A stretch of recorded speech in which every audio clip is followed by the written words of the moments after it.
अस्सलाम वालेकुम। वाकसलाम। भाई साहब की हाल है? ठीक है। की नाम ਤੁਹਾਡਾ? ਮੁਹੰਮਦ ਅਕਰਮ। ਭਾਈ ਅਕਰਮ ਰੈਸ਼ ਕਿੱਥੇ ਤੁਹਾਡੀ? ਨਹਿਰ ਦੇ ਉੱਤੇ ਤਕਰੀਬਨ। ਠੀਕ ਹੈ ਤੇ ਤੁਹਾਨੂੰ ਕੀ ਮਸਲਾ ਸੀ?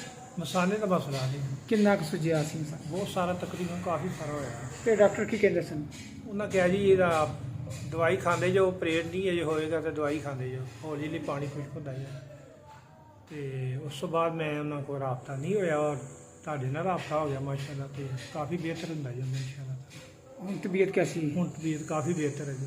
ਅੱਛਾ ਡਾਕਟਰਾਂ ਨੇ ਕਿਹਾ ਸੀ ਆਪਰੇਸ਼ਨ ਵੀ ਨਹੀਂ ਹੋਣਾ, ਜ਼ਿਆਦਾ ਇੰਨਾ ਜ਼ਿਆਦਾ ਵੱਧ ਗਿਆ ਸੀ? ਵੱਧ ਗਿਆ ਸੀ ਕਿ ਉਹਨਾਂ ਕਿਹਾ ਤੂੰ ਨਹੀਂ ਨਾ ਇਹਦੇ ਨਾਲ ਦਵਾਈ ਖਾਂਦੇ ਜਾਓ, ਉਹਦੇ ਨਾਲ ਕਾਫੀ ਸਾਰਾ ਮਿਹਦੇ ਤੇ ਵੀ ਅਸਰ ਪੈਂਦਾ ਜਾਂਦਾ ਸੀ। ਜਿਹੜੇ ਗਰਮ ਦਵਾਈਆਂ ਸਨ ਤੇ ਟੀਕੇ ਨਾਲ ਸਨ ਕਾਫੀ ਮਹਿੰਗੇ ਮਹਿੰਗੇ ਉਹ ਲਵਾਈ ਜਾਂਦੇ ਸੀ ਤੇ ਉਹਦੇ ਨਾਲ ਉਹ ਕਾਫੀ ਸਾਰਾ ਖਰਾਬ। ਕਿੱਥੋਂ ਇਹਦਾ ਇਲਾਜ ਵਾਸਤੇ ਗਏ ਸੀ? ਇਹ ਮੈਂ ਤਕਰੀਬਨ ਤਹਿਸੀਲ ਹੈਡਕੁਆਟਰ ਤੇ ਰਿਹਾ, ਬਾਹਰ ਲਾਹੌਰ ਤੇ ਨਹੀਂ ਗਿਆ, ਤਹਿਸੀਲ ਹੈਡਕੁਆਟਰ ਦਵਾਈ ਤਕਰੀਬਨ